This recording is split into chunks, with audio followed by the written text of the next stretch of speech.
Joining us from Cape Town in South Africa, it is the CEO of Collines, the lady responsible for what I'm wearing today. She is my woman in fashion. Welcome to Double O Direct, Maye Srouji. Thank you, Olivia. It's nice to meet you. Thank you for having me today. It is such a pleasure to meet you. I heard that you have a phenomenal story about your personal Collines journey. Is that true? Yes. I think as life goes, I actually met Ines and Mark, the founders, in Rwanda back in the day, not knowing that we would eventually work together. So I'm half Rwandan, lived in Rwanda from 2010 to 2017. Grew up in South Africa, though, in Johannesburg.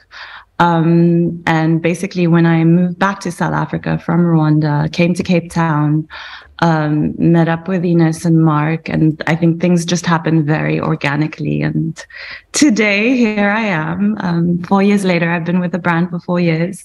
Started off as sales rep, then brand manager, and now CEO. Sales rep, then brand manager. Mumbi, I see your career trajectory. There is hope. There definitely is hope. Maye, that is a fantastic, inspiring story. Tell me, I met Ines and her partner, I think in the late noughties, maybe 2009, 10, because I was at a tribal chic where they were both there, and I was in Collines, because before I realized earlier in the career of the brand, it was very clothing based. It was very, tops and skirts and dresses and the fabric and the patterns. I mean, beautiful and very high quality. That has since changed. So maybe walk me through the history of the brand. So Collines was born in Rwanda in 2009. Co-founders Ines and Mark. I can start, maybe let me start right at the beginning. So Ines was doing her university thesis project. So Ines is a fashion student. She goes to Rwanda. She meets this lovely lady called Antoinette Mukakalisa. And it's basically the story of just two women that shared the same sort of vision of creating groundbreaking products in Africa, on the continent. And Antoinette was is a trained seamstress. And so they basically collaborated on Ines's university sort of collection. And then 1 year later, Mark joined Ines in Rwanda, and they decided to found the brand in Rwanda. So opened an atelier, and everything was sort of designed in-house. In 2013, the brand sort of grew into Kenya. We opened our first flagship store there, which is still very much there in Village Market. And then in 2015, the brand sort of grew into South Africa. So today, the headquarters are based in Cape Town. We still produce in Rwanda. When Collines not left Rwanda, basically moved to South Africa and to Kenya, we left the atelier to tailors and the seamstresses and everyone that were part of sort of the founding team of Collines. They all kind of carried on and created their own businesses. So today we still work with one of our tailors who has his own pattern making business, and also sort of works with different cooperatives that do sisal. So we basically produce between Rwanda, Kenya, and South Africa. We have our store in Kenya and a team, the independent team in Kenya. Headquarters are in Cape Town. And we produce in South Africa, and we have stores in South Africa, and then obviously online. So to come back to your question, I think COVID had a really big impact on how we sort of view our collections and how we design. I think there's a certain pressure when it comes to retail to produce a lot of things, to have plans, to have, to have the full collection, and to have constant change, constant newness. And I think what happened with COVID is we all had to stop and really think about where we are, where we're going, and also our approach to designing products. So we decided to kind of scale back and not do sort of your typical collections, but really focus on like single items, whether it's a dress or a jacket or a scarf, that and really like that's thoughtfully and intentionally made to last, right? So it takes us about 2 to 3 months, sometimes a bit more, to actually develop one product. I love that. I love the slow fashion, sustainability, longevity thought process behind, every single item produced by Collines. Thank you. I think I think one of our values is that we really want to design things that last. And there are certain processes, especially because we value sort of craftsmanship and using the resources that are in each country that we produce. So one of our values is only to produce in Africa. And you kind of have to respect that craft. And sometimes things take time because you're also working within certain challenges and within frameworks, because we don't impose our designs on our makers. We work with sort of their capabilities and the techniques and the materials on the ground. So sometimes things just take time, and things that are done properly. If you want quality, you need to take the time. You can't rush it. We're not a fast fashion brand. I have a Collines outfit that I bought 10 years ago, and I still rock it. And it's still as premium as when I bought it. So I do believe I am testimony to that. Just to understand the process in terms of the genesis of the item selection, because there has been quite a transition into a lot of more accessories rather than main item clothes. So I just want to understand the rationale behind that and how the market has taken to it.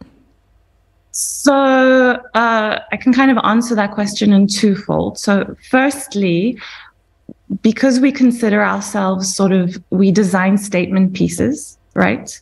So it will be a statement sort of kimono or statement scarf. So it's like singular pieces. Also, we discovered knitwear, or the knitwear industry, when we grew into South Africa. I think that's a really big component of our designs. The cotton is grown in South Africa. It's dyed locally. And it's quite an old industry in South Africa. So that also influenced sort of our, and also, sorry, jumping around, but also because we, especially with COVID, we kind of discovered the online markets. And shopping online, you want things that are one size, easy to wear, easy to shop. So that's kind of what influenced our move towards accessories. But next year is kind of our year to bring back a full collection and work on like statements, pants and dresses. And the collection is slowly growing. So what you see right now is sort of one-off accessories, shawls, kaftans, things here and there.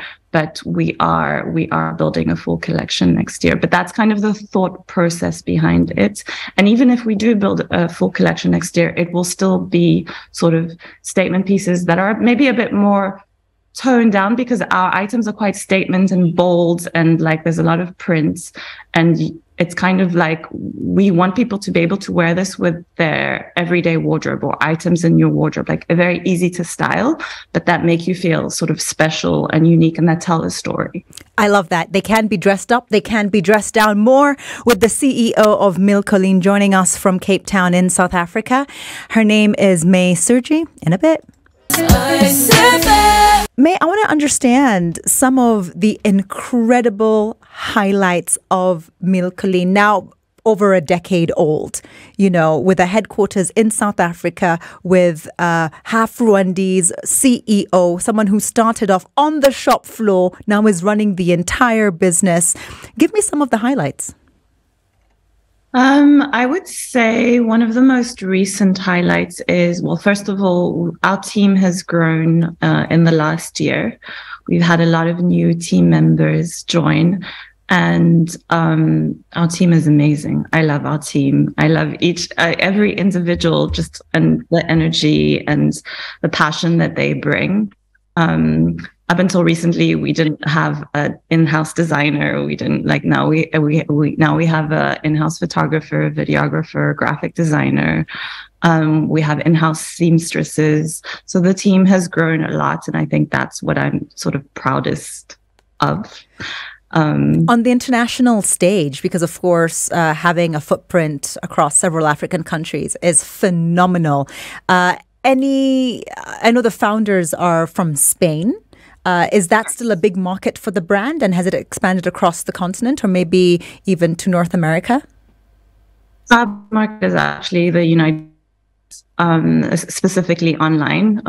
Most of our orders are from the US. I would say 80% is the US, and the rest is spread between sort of Kenya, Europe, I'd say the UK, Spain, a few orders from Spain, but our biggest market is the US, and that definitely changed in 2020. Our customer has always been a traveler, an activist also.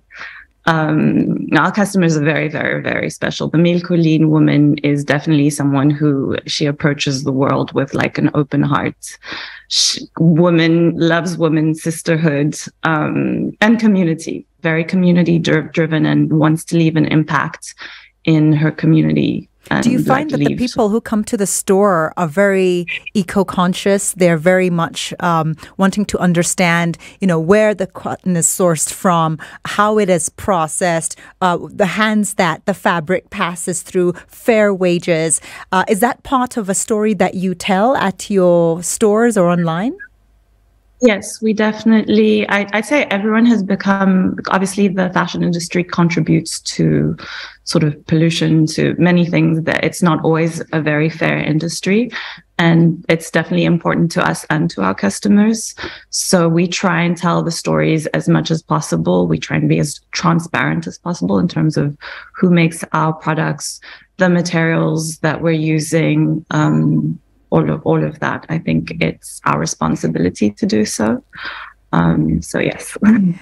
What about your pricing? Many can argue that manufactured in Africa, sold in Africa, but unaffordable for a majority of the population. What do you say when it comes to costs and pricing vis-a-vis cost of manufacture?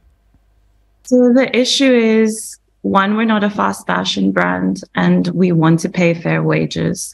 I don't think people realize that creating a garment of quality is actually expensive. Cotton, the prices have gone up for cotton. Prices have gone up in general in the world. And we don't like you. If you're making a cheap product, you're underpaying people and you're not investing in the right quality of material. So, if you invest in something that costs a little bit more, it'll last you more than something that is cheaper and that will end up, after a few washes.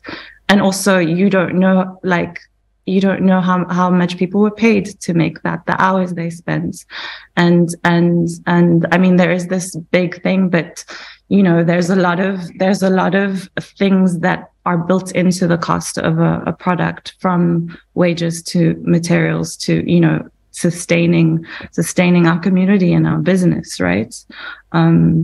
So when you look at all of those things and when you understand all of that, sort of the prices make sense also. How do you build brand loyalty? How do you keep people coming back to Mille Collines year after year, or in my case, decade after decade? I think for us, it's important to establish a relationship with our customers. It's not just transactional.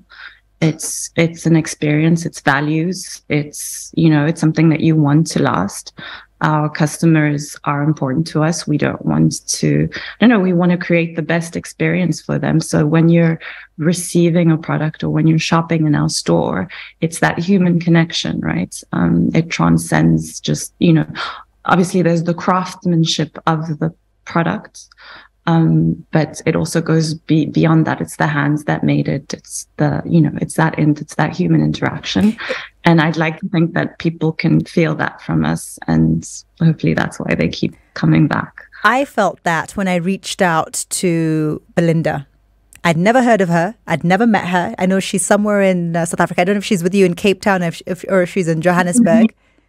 But I got onto your social media. It's a new thing for me. And I went onto your Instagram and I sent a message, contact. So I sent a message and I actually got a response. And I was so happy about that. I was so happy. I got a response and we started communicating first on email, then on WhatsApp, then we're talking.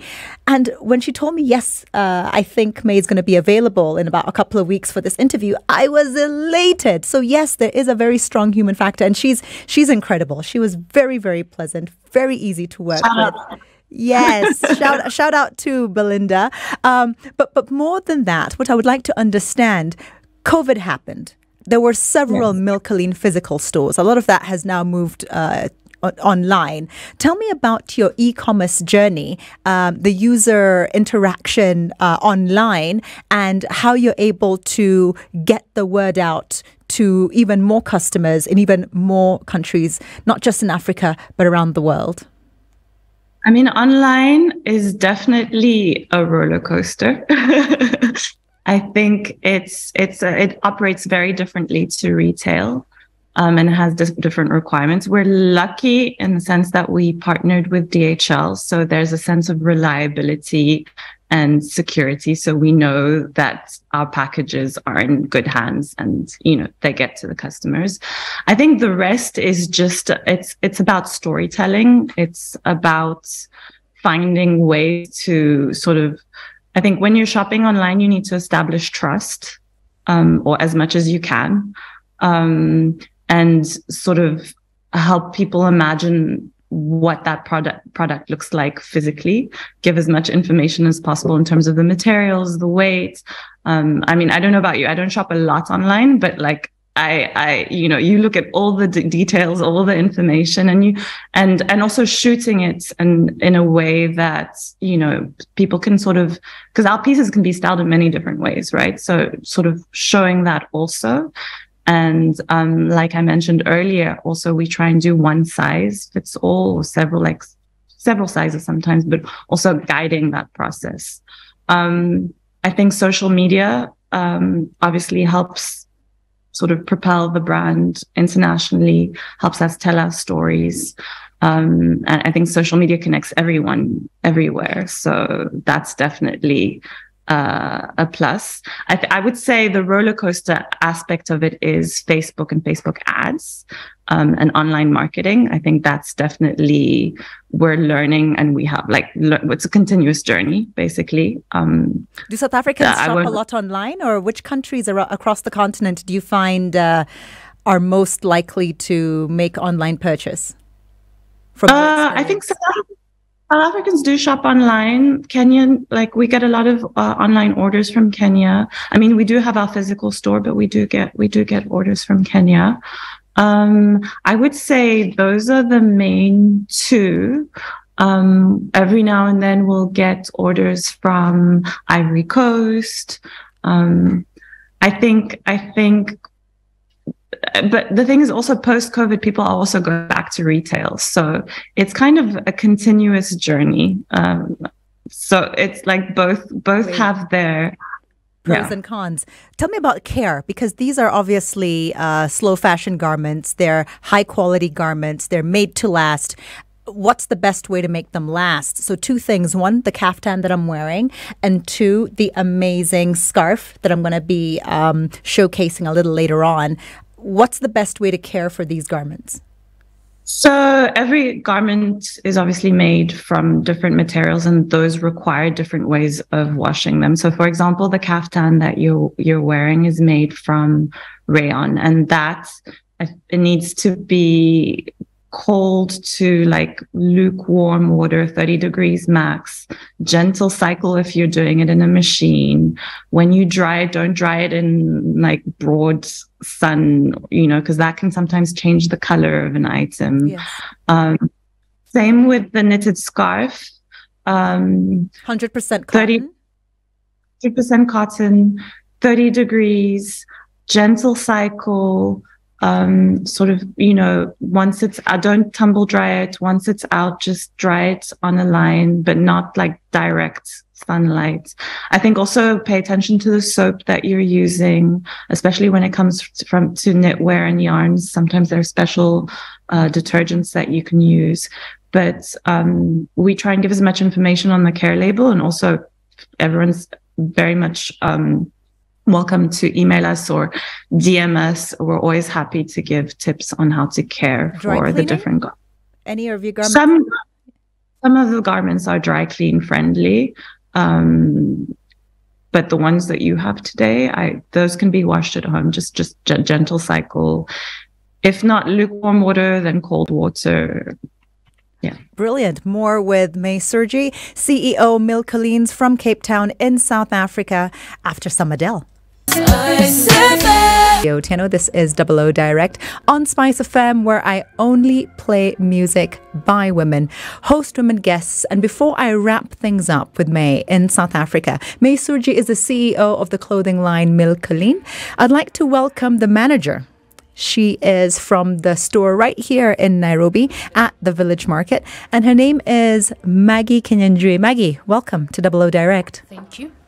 So this is the thing. I would like you to go up, Maggie, and demonstrate how these amazing pieces are worn, because there's so many ways that you can style them up. So the one you have on right now, what is it called? This one we call it the throw. The throw. Yeah. Okay, so Maggie's got on a throw. Mumbi's going to be featuring that in a second. So move a bit center and show me, give me one way of wearing it. You can wear it with this and Just throw it over, of course. Fantastic. Another style. Oh, it has a little hole there. So it only has one. yes. Okay. Oh, so you can loop it through. You can loop it through there. Fantastic. That's a very interesting way of putting it together. That's style number 2. Give me another one. And you can still do like this. Yes. And then you wear like this. You know, I actually had to do that once when I was walking into a supermarket, and they were like, I don't have a mask. It was just towards the end, and they're like, where's your mask? And I'm like, but can I just cover my mouth? And since I was just grabbing one item that was not far from the till, they let me do it. So tell me about that, and how much does it retail for? This one we call it the Kichana wrap. Kichana wrap? We sell it for, it's made of cotton 100%. 100% cotton, Kichana wrap. And it's reversible, as you can see. Reversible. And we retail for 17,680. About 17,680. Fantastic. So you have some bomber jackets as well over there. Are they unisex, by the way, your bomber jackets? Yeah, they are unisex, and our bombers are reversible. Oh, the bombers are unisex and reversible. I love that. Just wear it one way. And quickly, as you're putting it on, tell me, how much does that retail for roughly? This is 24,980 shillings. 24,000 Kenya shillings. Fantastic. I just put it in the other. So the zipper is also transferable, so reversible. So are there pockets on either side? Both. I love that. I love that.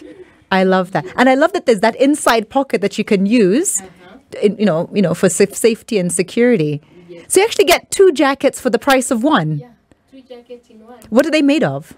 It's rayon. Rayon. So rayon is similar to the kaftan I'm wearing under this scarf right here. Yes.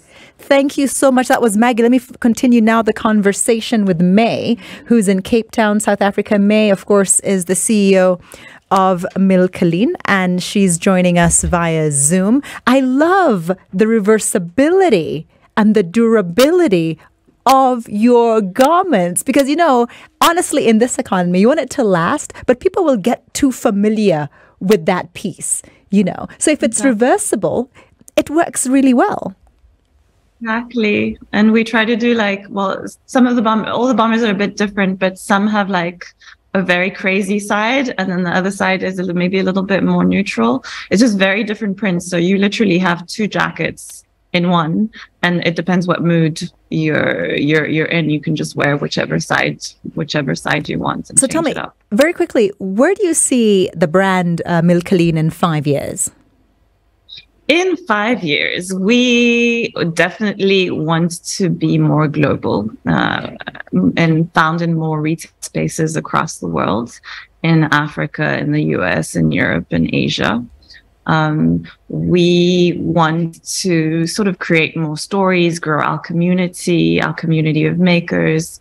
Like I said, one of our values is to produce continents. So right now we produce Rwanda, South Africa, Kenya, sometimes Madagascar, but also explore other countries on the continent.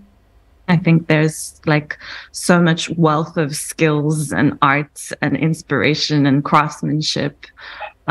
We definitely want to sort of, design our pieces or collections in a few other countries. We're also expanding into home and lifestyle products. So not just apparel and accessories. Yeah. Excellent. Maye, thank you so much. It's been fantastic having you. It's been great having Margaret from your Village Market store here in Nairobi, just to confirm that there is a footprint here in Kenya, and looking forward to exploring more of the brand as you grow. For now, enjoy your Saturday. Greetings to the entire team. Thank you so much for having us. It's been such a pleasure.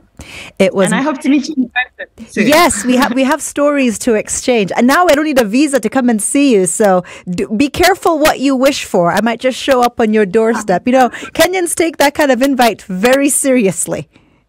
You're welcome. Cheers, mate. Bye-bye.